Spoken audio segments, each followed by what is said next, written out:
Professor Shiroyama, the floor is yours.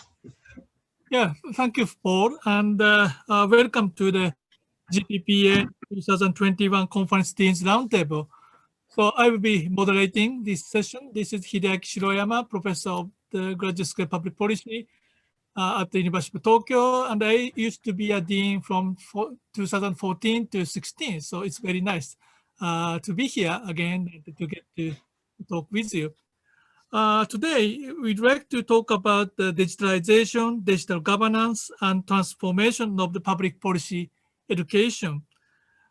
As all noticed that the digitalization is a recent big trend, having a big impact to the mode of governance and way of living and so on. So this was true even before the happening of the COVID-19. But the recent event of the COVID-19 have been accelerating the transformation which has been already going on. And because of the COVID-19, lockdown and the border closure and so on happened.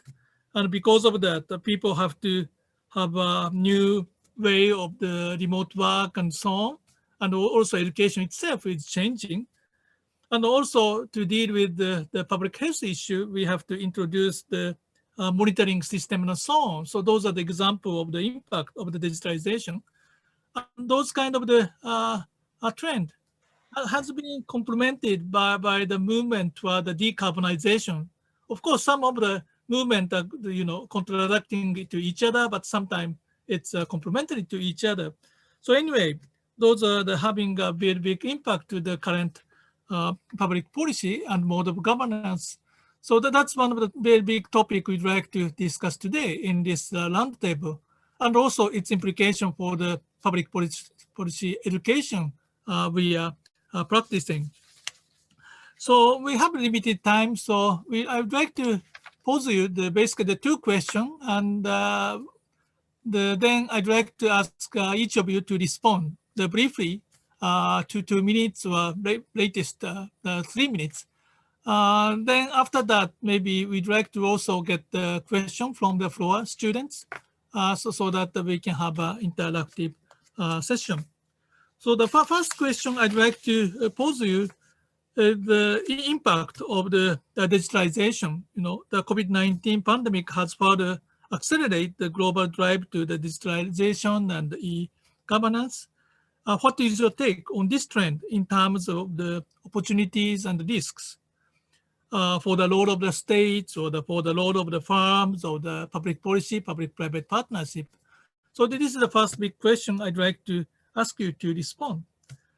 Okay, so today we are operating from Tokyo, so I'd like to ask our Asian colleague, Danny, first to respond to that. Danny, can I ask you to? Thank you, Professor Shiroyama. Thank you. Okay, so to respond within the 2 minutes, I'm going to say two relatively well-known things and then indulge in a wild speculation that I hope we can then have more discussion around. So first, the two things.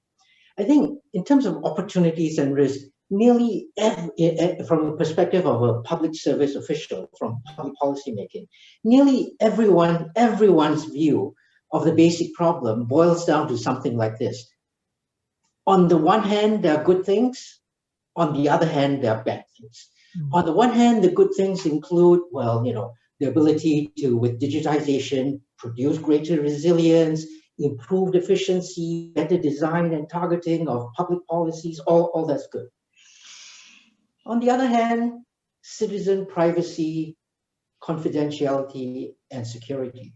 And let me just remark here, this particular trade-off, this divergence between the two extremes is probably unique relatively to our current situation. There is no other government policy for which we have such marked opposing views, well, maybe one exception, which is that in the United States, there's something called the Second Amendment in the Bill of Rights on the right of the people to keep and bear arms because they're worried about the security of a free state. They're worried about the government being too overwhelming for them. So this trade-off is a very bizarre thing. It harks back to a very uncomfortable choice for many liberals. It is a Second Amendment Bill of Rights kind of trade-off in the modern digital era. So my time is out in terms of the 2 minutes. So let me just say that hand in hand with this, the opportunities are going to be for those who can navigate and understand the digital landscape. The risk will be for those who cannot. And the big wild speculation that I worry about is the tyranny of the mob. Digitalization means that news, information spreads so much faster, so much more, so in such greater expense. There is a degradation of knowledge, science, and expertise. And for me, the great challenge coming ahead is going to be, on the one hand, tyranny of the mob, with people who are, informed by some Reddit subgroup, versus the experts. And the solution to that is we need to, as schools of public policy, ever more strongly emphasize how knowledge and expertise are critical going forwards. Back to you, sir. Yeah, thank you very much for identifying both the good and the bad aspect, and especially the issue of the mob issue relating to the infodemics and so on. That's very important issue. Thank you very much for raising that. Okay, now I'd like to turn to the Continental Europe. So can I ask Mark respond to this point? I was curious who was going to come next, so I'm welcome to do so. There are lots of big questions here, and Right. I'm building on what others are doing on this as well, I should say. So let me bring up inequality. I mean, inequality is a very obvious one, I think, and especially in the German context in terms of what this pandemic has meant. If I think about especially access and ability to use technology, that's become an even more important one. Just an anecdote, I was speaking to a parent whose child goes to a school here where she has an iPad at home, but at the school, it turns out that none of the school computers have webcams. So they can't do any of the teaching online. And the teacher that they have, you go home and the internet, if you haven't been to Germany in a while, is still pretty weak compared to probably every other country that's on this in terms of how things run. And it's very erratic. And so it changed so that you'd think it's a very digital world and things have become digitalized because of the pandemic. The student simply gets emailed a series of things that they have to just grade and read and do sorts of things. And it actually moved away from digitalization in some sense because the technology wasn't there. But there are other schools here where everything has worked without a beat. That includes, by the way, the universities, which is more of an elite base. And the question is, how does the pandemic then push further sort of this chasm in terms of some of the differences between the haves and the have-nots? And this is cool. I intentionally pick on Germany because Germany, of course, is a developed country, and we have a lot of these issues here just at home. In terms of challenges as well, I see this also in terms of digitalization and attempts sometimes to do too much digitalization. That is in terms of how a lot of the vaccinations have been distributed here. The assumption is, well, you just go online and you book yourself an appointment and everything will just be fine. But then you start with only people over the age of 80 who are eligible to do this. And you can have grandchildren and others that try to get this set up, but there may have been other ways that would not have been digital to deal with this sort of problem. So in some cases as well, you jump forward. Now, in terms of a public policy school, I assume you'll have some questions later about what specifically we can do in terms of this context. But I think some of it as well is providing, let me just be very general, that our students come out educated, informed about both the opportunities of digitalization, the limitations of digitalization, and especially have at least a basic understanding that there are a lot of ethical issues that come up. And I think that's also one of the contexts in which we've done some things prior to digitalization, but there should be at least some sort of basis that we build on. I don't have any more time, I think, but I look forward to continuing the discussion. Yeah, thank you very much for raising important issue of the inequality and the importance of the ethical issue in the public policy education. Thank you. So now I'd like to move to the UK. Andre, please. Thank you. I think Danny put it well. Inevitably in our remarks, we're going to say there's something good and there's something bad. The good part, let me just deal with it as a blanket statement. Clearly, this opens up great opportunities in every domain. We only have to reflect on what it is that we're doing here. schools from all over the world and students from all over the world having a conversation, either from our offices or from the safety of our homes. That is amazing. 20, 25 years ago, it would have been unthinkable. Let me mention two dangers that are out there and which don't always get remarked on, at least maybe not the first one. And Mark told an anecdote. I'm going to allow myself an anecdote as well. When I was a minister in the government of Chile, we were very proud that we were going to use digital tools to shorten queuing up times to use local clinics. Typically, people would go and simply sit around the waiting room for 3 or 4 hours until the local doctor or the local dentist would have a look at them. And we created a system whereby you could book your appointment online. If you had to change it, you could do it online. You get a text message. You wouldn't have to wait. Guess what? People hated this because most of the users were elderly. Many of them lived alone. And going to a nice warm place with other people of our generation and waiting around in a sitting room was actually part of their life. And the fact that we wouldn't allow them to do it now was not a net gain. For them, it was a net loss. And they were very upset. Mm-hmm. And in fact, we had to keep the in-person booking and the waiting room in place because otherwise we would have had a revolt in our hands.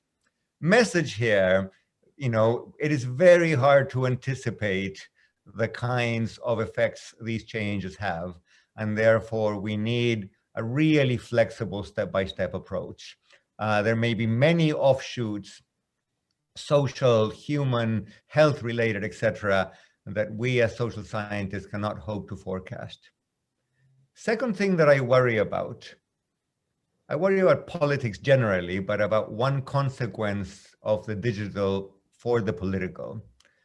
Countries work well when they or we have a sense of shared community, shared identity, and shared purpose.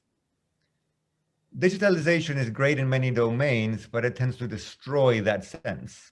Once upon a time, in most countries, there was 1 or 2 or 3 main TV networks. We all watched the same newscast. We all got the same information. We all admired the same television presenters. We all gave them our credibility. Today, obviously, none of that is true. Not only do we get our news from a million different sources, we have become encapsulated in little groups with other people who talk like us and think like us and feel like us.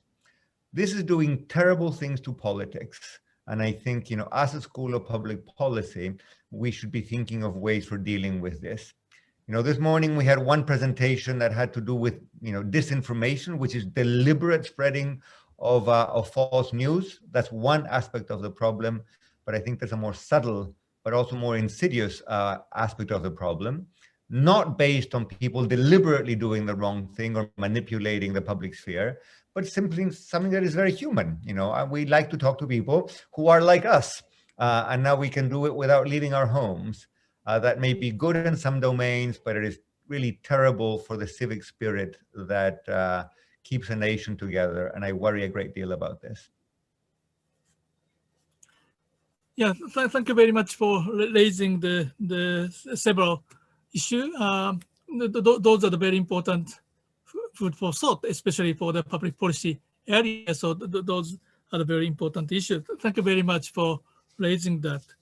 Okay, now we'd like to move across the Atlantic, and can I ask Merit to respond to the first question?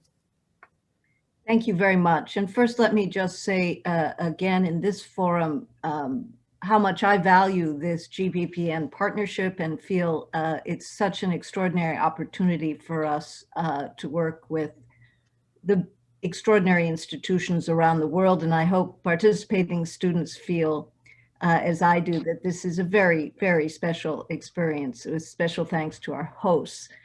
I really am pleased you've chosen this topic. It's one I've prioritized as a dean, and I'd like us to pause for a moment, as we've spoken a lot about the dark side, also on the opportunity side in this discussion.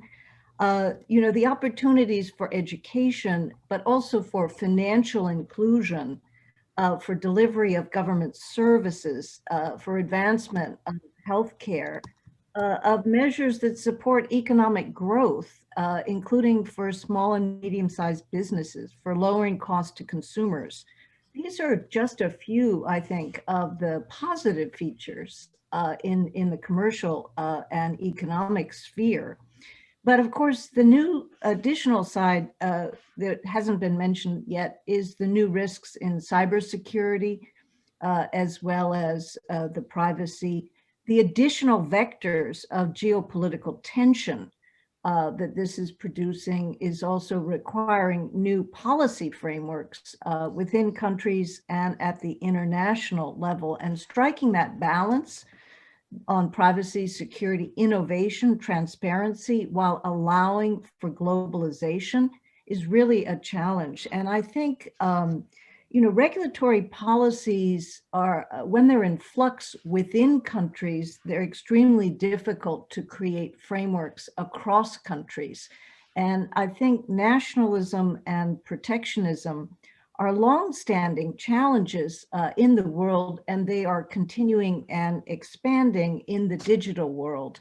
And so I think that's also part of what we need to be thinking about, the acceleration of COVID, because the acceleration of digital that has occurred in COVID, because you've seen the trade dimensions of this, you've seen the data localization dimensions of this. And so I think with that tremendous potential for positive, there's also these new transborder concerns that arise. And as I look around the world, Europe has been a first mover around data governance and a good advocate for its vision, but that's just the first step. The US is in a deep internal debate about existing frameworks and approaches, and there's a lot of thinking of new measures now, whether in antitrust or Section 230.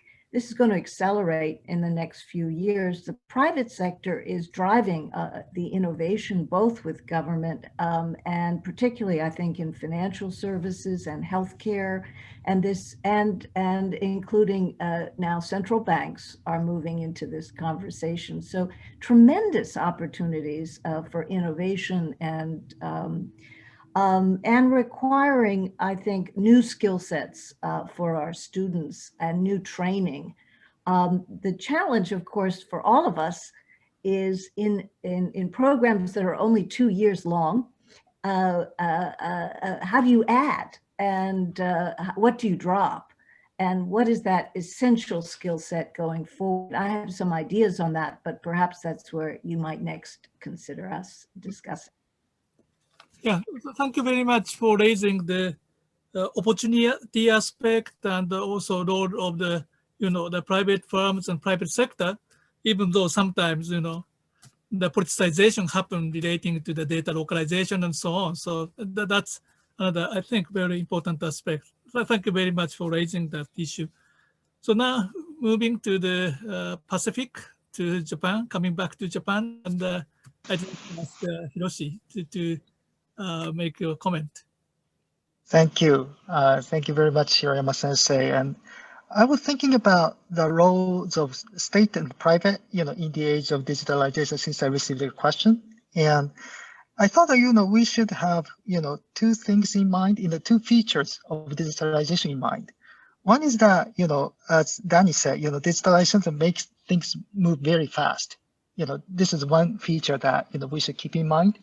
And the second one is, in digitalization, everything turned into data. And data flow doesn't care about the, traditional boundary of institutions or, such as industry sectors or legal jurisdictions and so forth. So, for example, sector-specific public policy may not be effective, any longer, under the digitalization.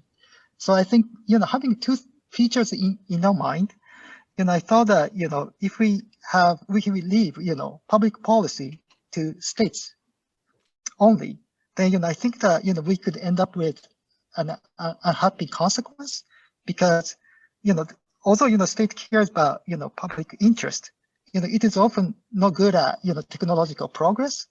And also, sometimes they try to slow down the speed of digitalization if the state doesn't understand it, technology itself. But, if we leave the public policy to private firms, then, this could also, end up with an unhappy consequence, because private, probably knows, digitalization probably very well, but, they are often, motivated by profits. So, the data might be misused by their, profit and motivation, as we saw in the case of, say, Cambridge Analytica, for example. So I think that, having said that, I think we need to think about, new scheme, joint venture approach, I would say, that, joint venture between state, who cares about public interest, and private, who knows technology well. So that, I think, joint work, together to create public policy, might be, open up a new, horizon, for the public policy study, I thought. So this is one of the response to your question. Thank you.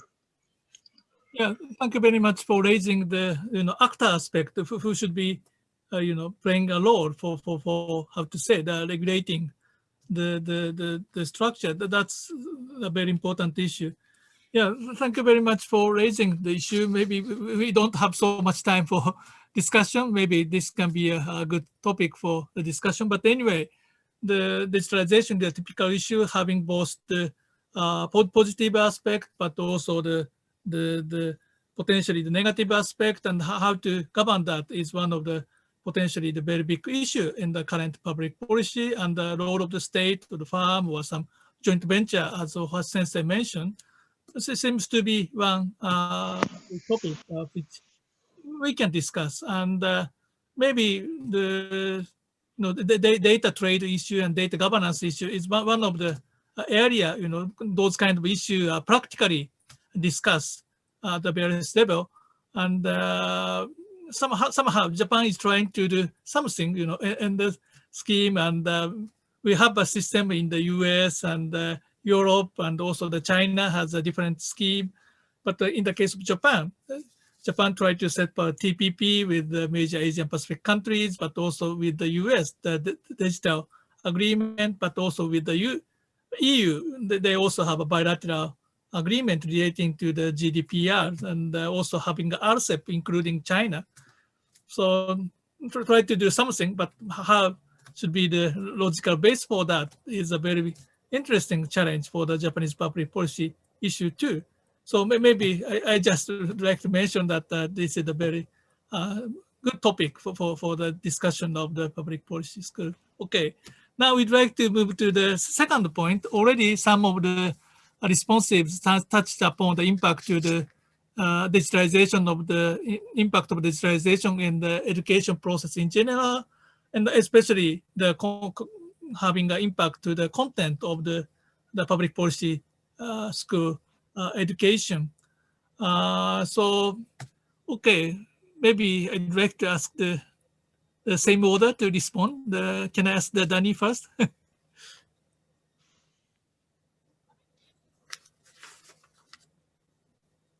Thank you very much again.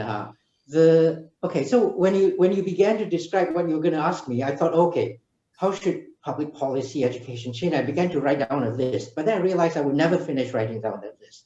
So I ended up trying to respond to your question by saying that there are two principles, just two principles, I want public policy education to be able to carry forward. The first is know at least as much as your public knows.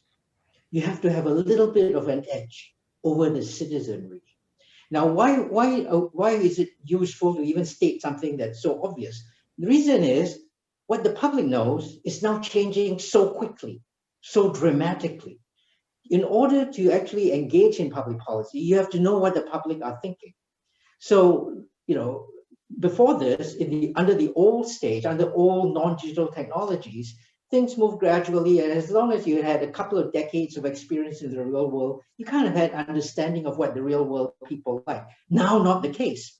So what you have to do, first thing is know what it is that ordinary people know, and then add a little bit of horsepower. Let me be very concrete. Knowing what people know means that you have to understand what basics of SQL, structured query language, because that's how you search for things on the internet. You have to know what hate-filled, rumor-driven websites are. You have to know what to put online and what not to. And these are basic principles that as public officials, we don't always understand the same way that our clientele understands. So we've got to do that. Very simple example, everybody knows how to click on one link and then go to another link with a mouse.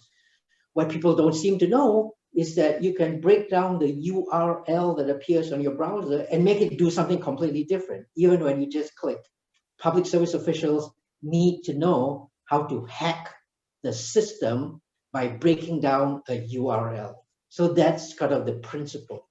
And I suppose I would conclude by saying the second principle I want people to have is they have to be experts enough not to become necessarily producers of new research and new knowledge, but they have to know enough to be discerning consumers. So I end with saying, I want my public policy students to graduate knowing how to recognize bullshit when they see it. So that would be the two things I want my public policy education to be able to do. Thank you. Back to you. Yeah, thank you very much for identifying the possibility of the real-time monitoring and response, and that's a very important cycle for the public policy process management. Yeah, thank you very much. So next, can I ask Mark? Absolutely. Thank you. I'm going to take a slightly different tack than Donnie did. Just simply, I'm going to focus on the ways it's changed the way we do public policy, even just the last 2 or 3 years. One change, of course, is just in terms of research. We now have a research center that looks at digital governance, and that looks at both the digital of the governance, so digitalization of the public sector, but also the governance of the digital. And the goal is to think about how this works. We wouldn't have had this a decade ago, but the goal is to bring together also people that come from different ministries and the like, and bring together with researchers who are dealing with these topics. It affects the type of degrees we have. We traditionally have had a Master's of Public Policy. We introduced a Master's of International Affairs in 2015. We're introducing a Master of Data Science and Public Policy that will start this fall. And as part of that, we're hiring people who have PhDs in computer science and engineering in fields that we would also not traditionally hire in. So it affects very much, I should say, all those people do a lot of public policy. It's not just pure in terms of how this runs. And one of the challenges at an interdisciplinary public policy school that we face with other disciplines is how to integrate the group and how to be sure that we all talk to each other and we build something together. So I think that in terms of what we see institutionally, this affects things. And this gets also to a point that Merritt mentioned earlier that I'd like to come back to, which is just about how much time do you have to do this? So our Masters of Data Science and Public Policy would be 2 years, but we're also introducing a 3-year possibility where you start and you do your MPP that's more traditional, but then you have an opportunity then to build on the data science and do much more data science. Now it takes longer. We'll have to see if that's a successful concept. I know some policy schools have been moving more towards 1-year degrees instead of longer, but they would get 2 masters instead of 1. And this gets to something you mentioned as well, Donnie. I mean, there's a lot of technical background that you simply have to get. And the question is, how much time would you have to do that? The final comment is we're small, we're standalone. We're not based at a large university that can take advantage of others at the university. And so one of the things we think about too is just simply partnerships. You know, you can only do so much. And our comparative advantage really is about governance, about public policy and the like. But we still see a change in terms of what we're doing administratively. And I'd be curious to hear what others are doing too as we move forward. Yeah, thank you very much for picking up the impact to the research itself and the content of the public management study. Maybe University of Tokyo has introduced a little bit similar type of the initiative relating to the data science and public policy, and maybe the Ohashi sensei will be explaining later, perhaps.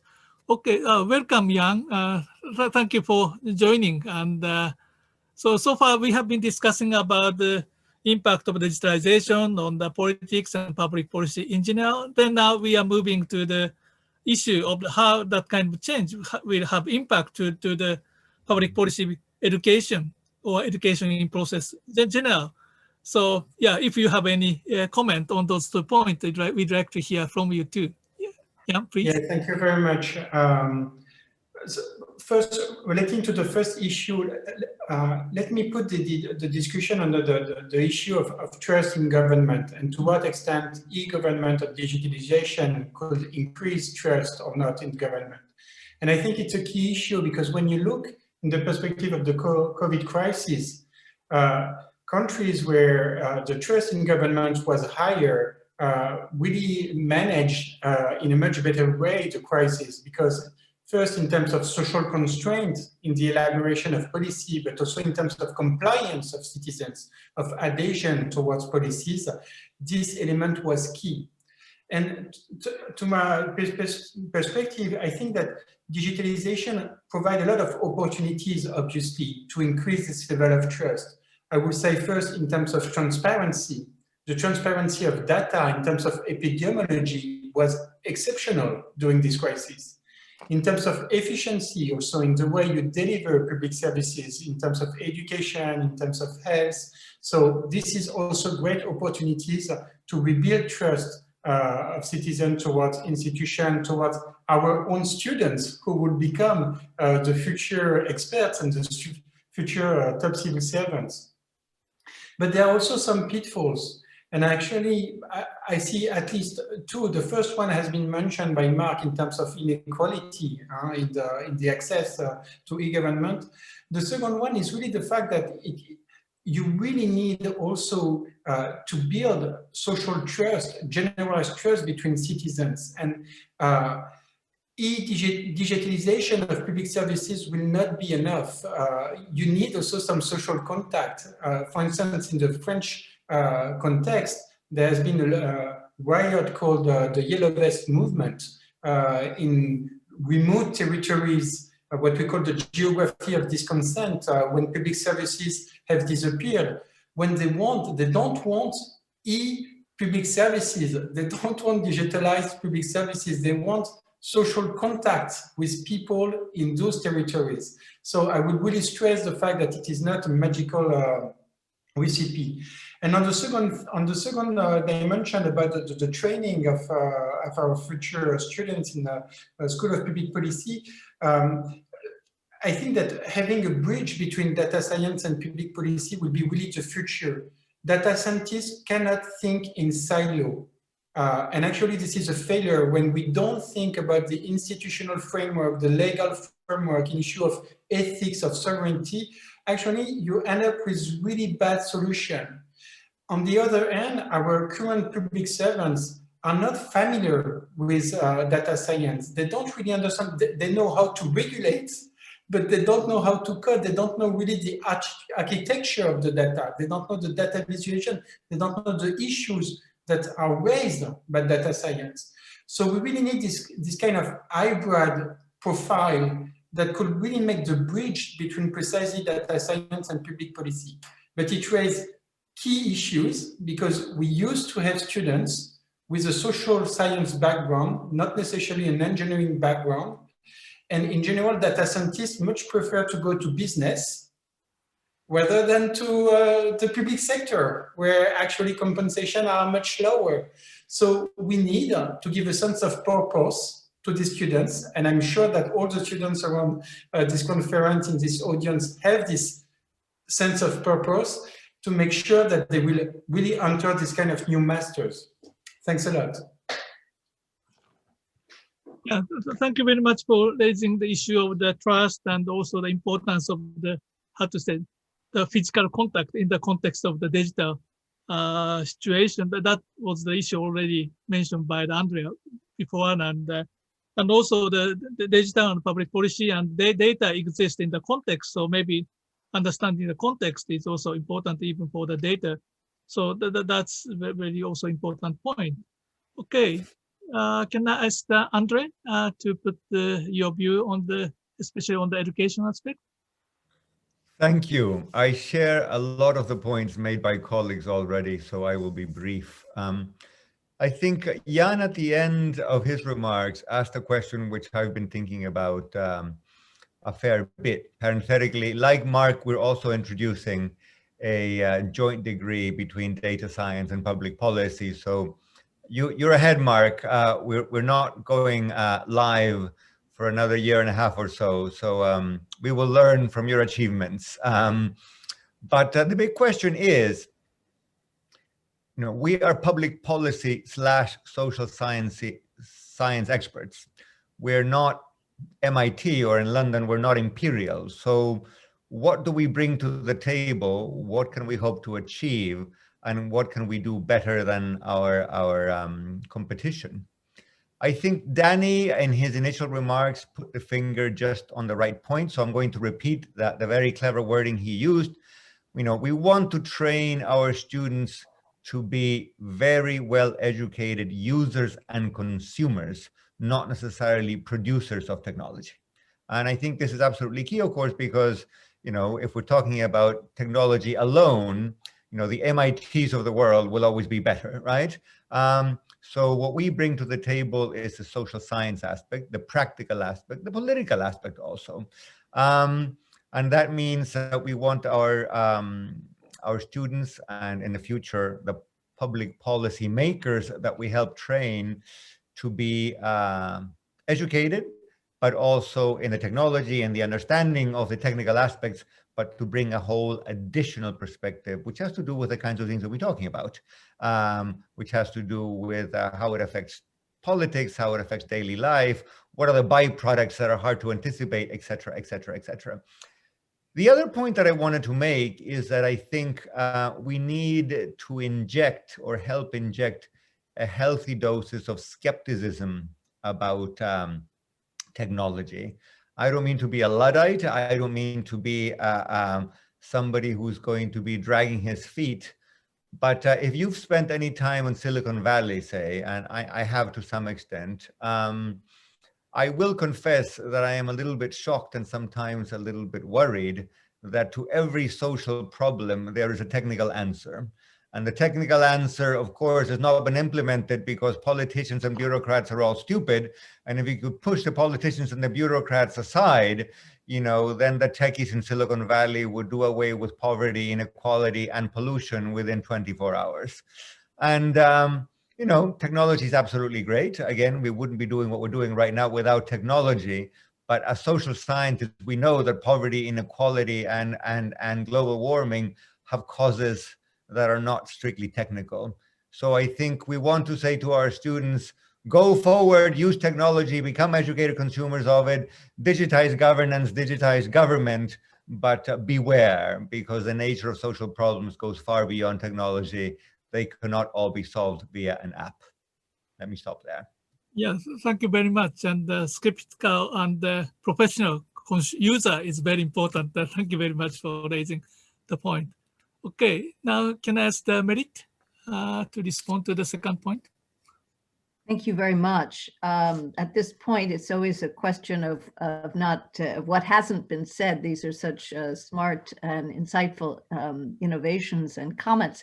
Let me just say, I have prioritized this area in my years as dean, and felt that we needed to look at this digitization, internet, and data, the intersection across our core fields, not as a kind of isolated area, but across our fields. And so to speak as Mark has, and Andres and others, on the institutional features, that has meant for us also building new collaborations with our School of Engineering and Data Sciences, but also with Law and Business, so that we were offering courses that were foundational around data science, and hired our own new faculty who have that capability on data science and public policy, as well as research scholars. Sometimes the people that you need in our institutions are also not going to be ladder faculty. You have to find ways of bringing in that mixed skill set,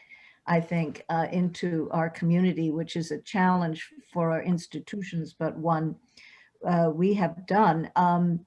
And I think it also means events like this, where we're encouraging our students to blend that social science and that more entrepreneurial data science infused methodologies, as they take their professional interests out into the world, including through entrepreneurship.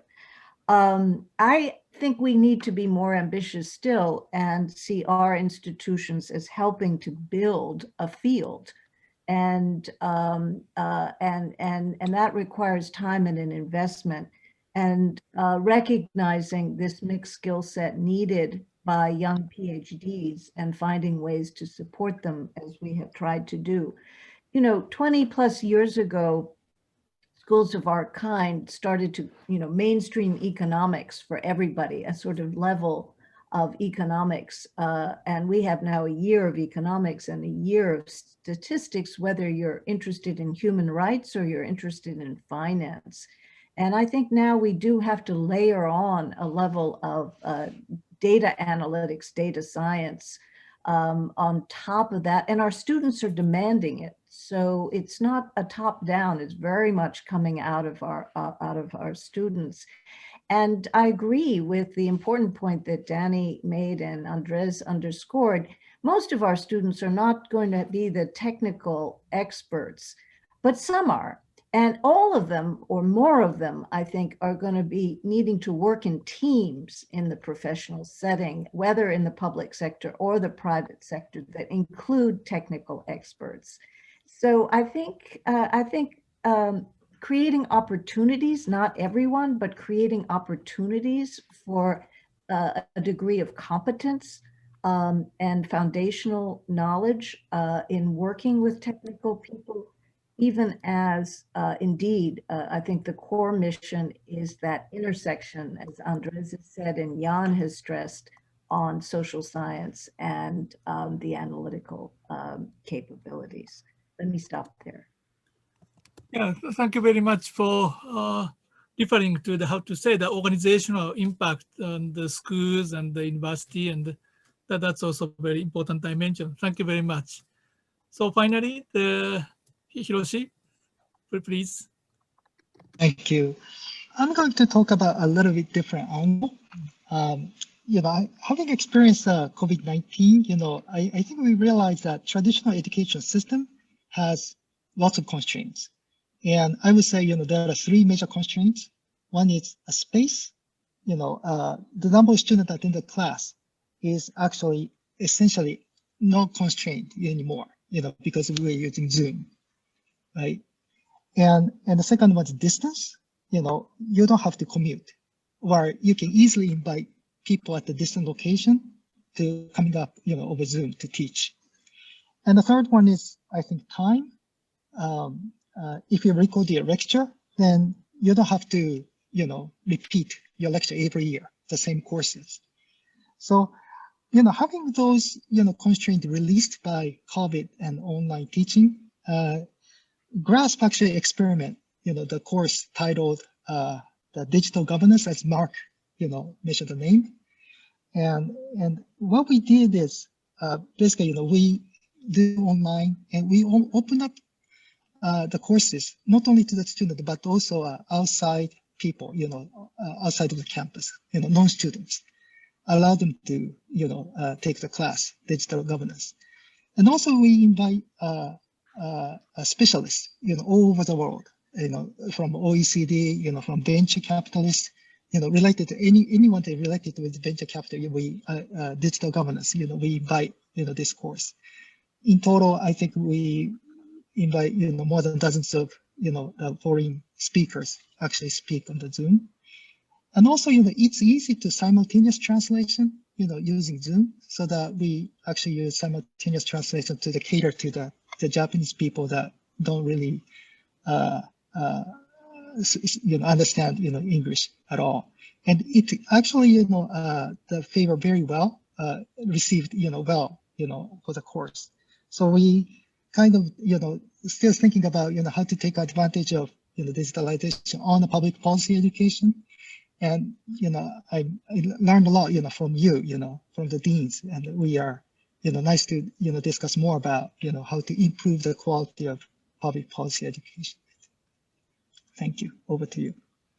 Yeah, thank you very much for pinpointing to the impact to the, how to say, the education process in general, the how to go beyond the constraint of the space, distance, and time. That's a very important point. And actually now we have more than 140 participants to this virtual meeting, and that's not possible maybe on the physical space. But now we have a gathering of the more than 140 people, across the world, and that's very, the special thing now we can enjoy. Okay, thank you very much for raising the impact to the education at the various level, beginning with the issue of the data science and public policy, and what's how to say the comparative advantage to deal with this issue from the public policy perspective, the skepticism and ethics and so on. That's important, and also having an organizational dimension, the collaboration across the school and across the discipline. That's the secondary level, and the education process in general raised by the Ohashi sensei. Maybe those are the issue maybe we can discuss further. But unfortunately, already we are running of time. We have about 5 or 7 minutes left. So I'd like to ask Roberto to pick up some of the questions raised by the participant and asking the team to respond. Sorry, I just wanted to jump in and say we actually have until 10:20 Tokyo time, so just under 30 minutes following the schedule that's already been distributed. So we're not under so great time constraints. Okay. But, I believe that Dean Velasco has to leave in 5 minutes. Yes. So in any case, yes, so we have several questions. Basically, we have 5 questions. So shall I read all of them very briefly, and then we see who wants to pick them? Right. Okay, so the first question is from Professor Joanna Bryson. I understand she teaches ethics and technology at Hertie, Berlin. More of a comment than a question. I'm reading. I disagree that polarization is caused by social media, while there is some evidence extremism being heightened in vulnerable users. In general, there is no correlation between social media use and polarization. In contrast, over the last century, there is a remarkable correlation between polarization and inequality, for which we have certainly published a plausible explanation. So one comment is probably, according to this scholar and scholarship, inequality is more impactful on polarization than media. Second question, how can we reduce the gap in cultural norms and values underpinning regulations and use of digital technologies between different areas of the world, particularly with China and the global South? So the question is, we have different values that underpins how we use technologies. What happens with different cultures, Chinese, for instance, or global South in general? We had a similar discussion last night, actually. Next question. Germany's internet case is interesting because the country invested in nationwide copper DSL network, and now it is seeing the impact of such choice. A shift to a more robust network has political, technical, and financial implications. How can we future-proof the investments, both soft and hard, that governments make in a bid to face the new normal to prevent such outcome? How can we future-proof such kind of investments, basically? There was, I think, more of a comment on Dean Velasco's intervention. This says, the esteemed Dean from LSE is correct in underscoring that what we might call non-technological innovations, that perhaps tech is not always the answer. Indeed, Japan achieved efficient bus and train systems before the advent of Uber, Grab, Waze. Perhaps this kind of policymaking can also be explored in this regard. And the last question has been this one. These days, many developed countries, including Japan, are facing the challenge of aging population, which would bring about more serious digital divide. Do we have any solution to bridge the gap? These are the questions. Okay. Thank you very much for summarizing the question. And Andre, do you have anything you would like to respond? Some of them? Yes. Lots of fascinating questions. I apologize again for having to leave in a couple of minutes, but maybe let me try to say one thing, maybe two, about the question involving polarization, inequality, social media, etc.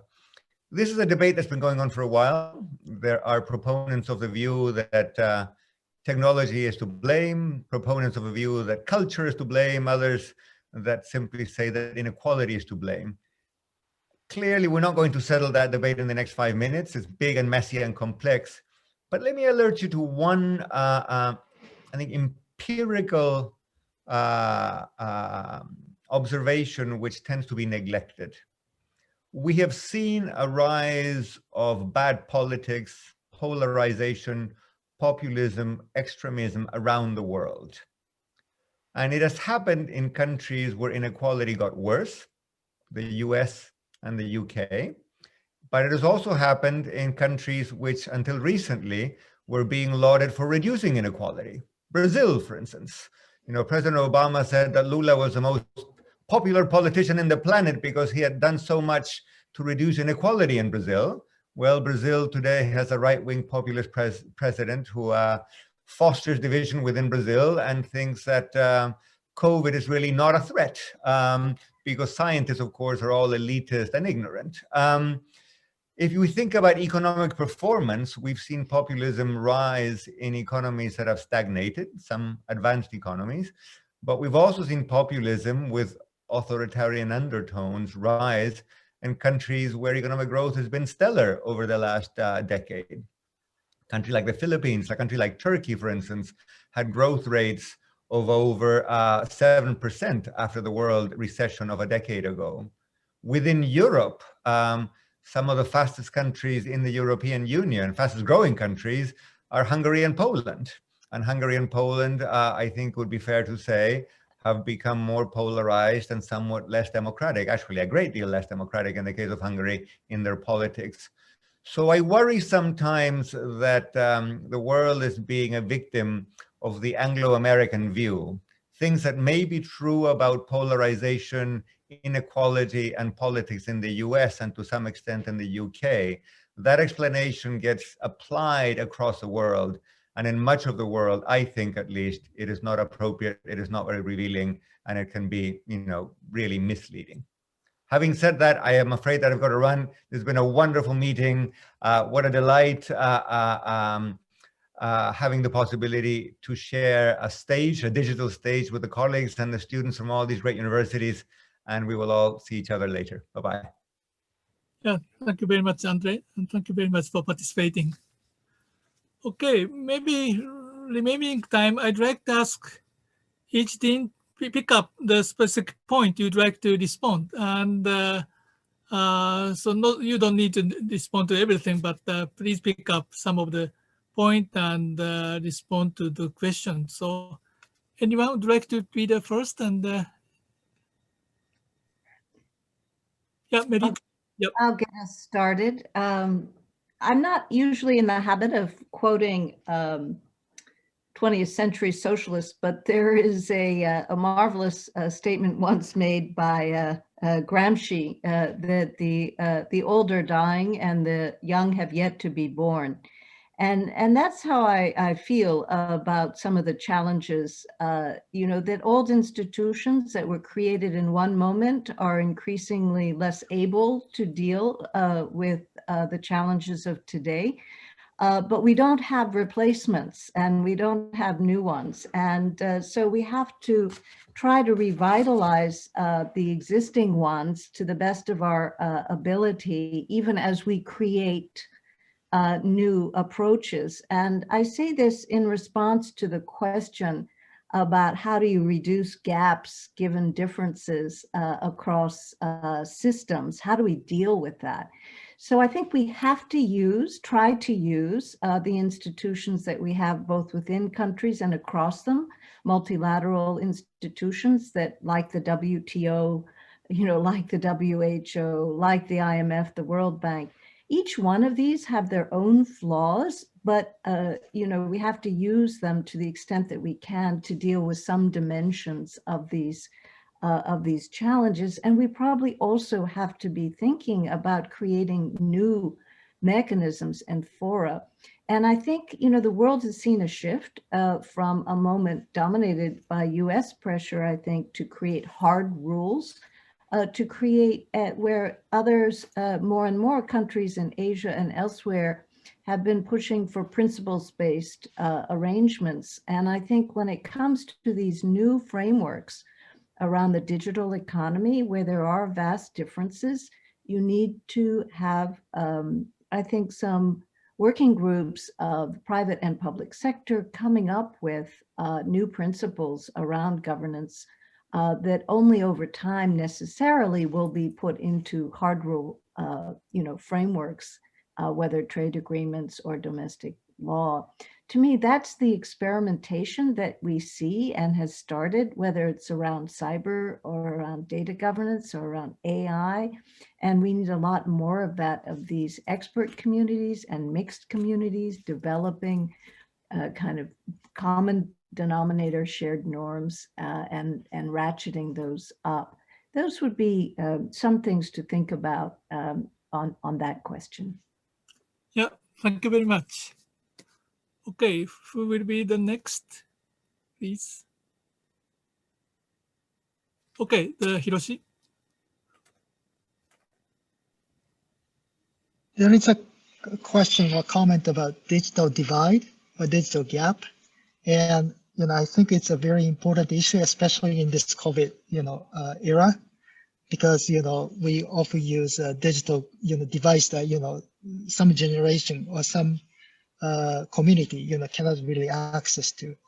And I think that, in order to bridge the gap, we cannot rely on technologies because they are not able to access the technology, So basically, we need to rely on grassroots, efforts. And I think, some of the, community or municipalities actually, try to dispatch, instructors to people in the old houses to teach, how to use, devices so that, those grassroots effort, gradually, bridges the gap, between the digital divide. But, I can't think of any quick solution to solve this problem. Okay, thank you very much. Thank you. Mark? Yeah, I'm going to try to hit 3 questions so that I'm going to maybe not go into too much depth. But I want to thank Janow Bryson, who was on our faculty, for her question and for her for her comment. It wasn't a question, but it's more. I think she's got an interesting argument in terms of what the causal mechanism may be. That is, to what extent is the inequality then exacerbated by things that are digital, rather than is it that the digital itself is causing maybe perhaps more polarization. And I wish that Andres were still here, because I would. We've been very much in agreement through all of this, and he comes from Latin America, and I'd like to push him a bit more on Brazil, simply because, yes, although there was a drop in inequality in Brazil, at the same time there was a true economic recession in Brazil prior to when Bolsonaro came to power. And so there might still be something about relative versus absolute levels of inequality that would be fun to play around with and to at least push them on. But I think that, again, we could think a bit more about what happens in terms of inequality. I had 2 more comments. One is just, now I talked about where there might be a slight difference. Let me talk about why it's great to be at a public policy school. This question about infrastructure that becomes obsolete. I hope we're training our students to ask the good questions and to have the right types of tools so that at least intellectually they don't become obsolete. They can kind of move on. And even if the technology changes, they know how to address different sorts of challenges. And I think that's one of the strengths of being at an interdisciplinary school, that you really do hope that 20 years down the road, you don't say, oh, they learned something 20 years ago, they're obsolete. I hope that we train really interesting people who can continue to ask interesting questions and push this along. My final comment would just be on this what happens as all of our societies age. And I think all of us, maybe the US is a little less so, simply because of lots of immigration and the like, but many of us are seeing this come in our societies. I want to say one thing to contradict myself a bit earlier. There are lots of tech savvy seniors. There are lots of older people who are excellent. It really just comes down to the sort of the variance. There are some that don't know anything. There are some that are some of the smartest people around and spend a lot of time doing a lot of things digitally. And one of the challenges here is thinking about multiple ways to deliver a certain service and not assume that, oh, we digitalized it, we don't have to do anything else, but to listen to your users. And then I will loop back and finish with, I really liked Andres' comment about the waiting rooms in hospitals.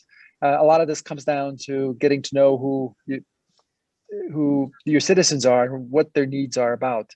And that inquiring and checking a bit about how you provide those services, I think, is key, more than just the digitalization itself. So thank you. Yeah, thank you very much. Jan? Yeah, just an additional comment on this point. The first thing is that this is a great thing to be in the School of Public Policy or Public Affairs when you want to address this issue of digitalization and data science. This is just a remark for all the students and the audience now, that when you look at the labor market, the profile of what we call data leader, which means this kind of profile that can make the bridge between public policy, project, and data science, is even more demanded than the profile of data scientist. And being in a school with a multidisciplinary approach by really understanding both the sectoral approach, the different public policy, the ethics, the sovereignty is something which is really key if we want to really move the technology for the common good and to really improve the life of our fellow citizens. So I cannot see the audience, but it would be great to know how many students will have chosen a master in data science and public policy within our School of Public Affairs. But what I really note, and this is really a message that I want to share with all the students, especially during their presentation, is that we see that providing an app is not just the final solution, because a lot of issues arise concerning the stakeholders, concerning the political feasibility, and so on. So I really encourage all the audience and all the students to make sure that they can really bridge the gap between our multidisciplinary content and the tech initiative. I just want to end up with one thing. The way I see really the opportunity of digitalization, and I think it will be the next step, is not only to potentially improve the transparency or to improve the efficiency in the services that are delivered to the citizens, but it also to really bring together citizens in a new democratic path, especially what we call the civic tech or these kind of things. And this is something where public services are not delivered necessarily by the state, but by the commons, by the civil society. And I think this is also a new area which we really move from public services to public commons, where different actors can construct the public services. And this step for the moment is not really well developed in the different countries, but I think this is really the next step, and that will really also reinforce the level of trust that citizens can have towards the government.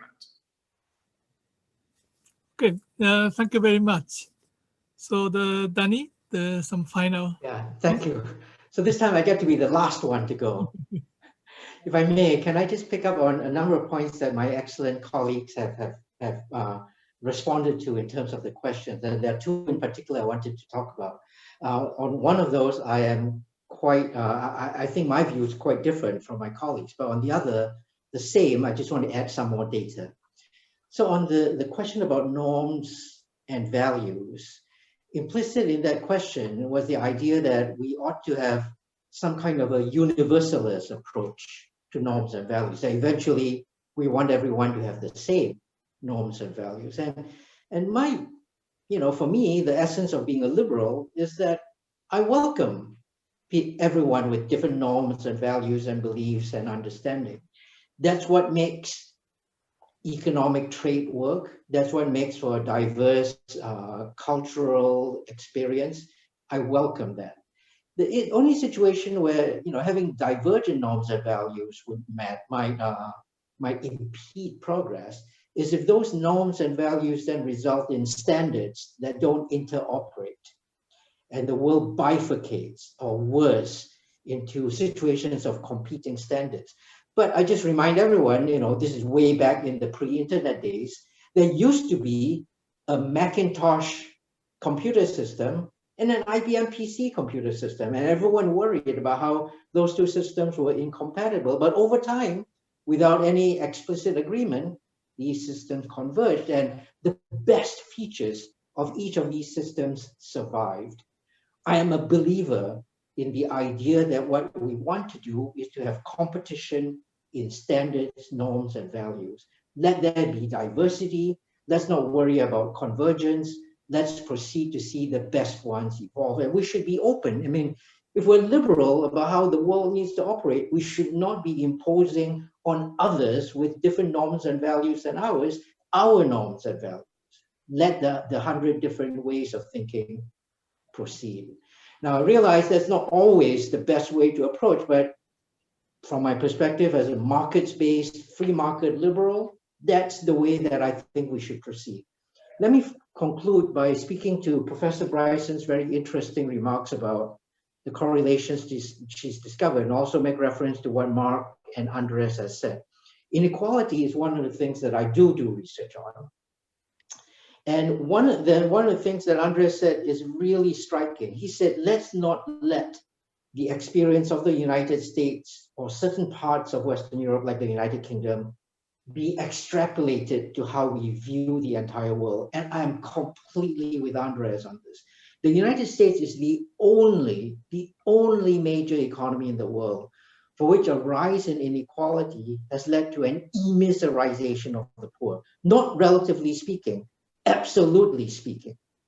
And that is an experience that's unique in the world. In 80% of the cases around the world where inequality has risen, the poor have actually been lifted. In Singapore, the poor have been lifted 50% at a time when inequality rose 80%. In China, the poor have been lifted 16 times compared to what they were 40 years ago, even as inequality rose to the highest levels in the world. The experience of inequality around the world is hugely diverse. The rise of populism and nationalism is close to invariant across the world. So something else other than just inequality has got to be driving this. And I'd be very keen to see Professor Bryson's results on why the story that she and other researchers have on this, because I'm with Andres. I do not think that it is inequality that's driving this challenge. But as he said, we will not resolve this in the 5 minutes we've got. I've just put my sort of research on the table for us to think about, and let's proceed with the rest of the conversation. Back to you, Professor Shirayama. Thank you very much. Thank you very much, and thank you very much, all the dean. Very active discussion, and also the participant for raising the question. So now we'd like to call the roundtable, Dean's Roundtable, and I'd like to bring the mic back to the Paul or Ohashi Sensei, or still the important the announcement of the finalists, the remaining. Yes. Maybe I need to. If that's all right, I'll take it from here. Thank you very much, Professor Shirayama. Thank you very much to all of our panelists. That was a very fascinating discussion. Dean Janow, you mentioned one of my favorite quotes, the Gramsci line, but you left out the most interesting part. This is the full quote is, the old world is dying, a new world is being born, and this is the time of monsters. And I guess as involved in as public policy schools, as administrators or teachers or students, the goal is to figure out the monsters and how to tame them so the new world can be born. It's difficult times, but I think we touched on a lot of very interesting things, and it was a very fascinating discussion. I'm sorry we didn't have more time to unpack these things further. So we are doing this online, so I cannot ask the participants to offer a round of applause, but if you could just offer one silently, please offer a round of applause in your heart, as they sometimes say in Japan. That would be a perfectly acceptable option, I hope. But I think I speak for everyone when I say thank you very much for your comments this evening.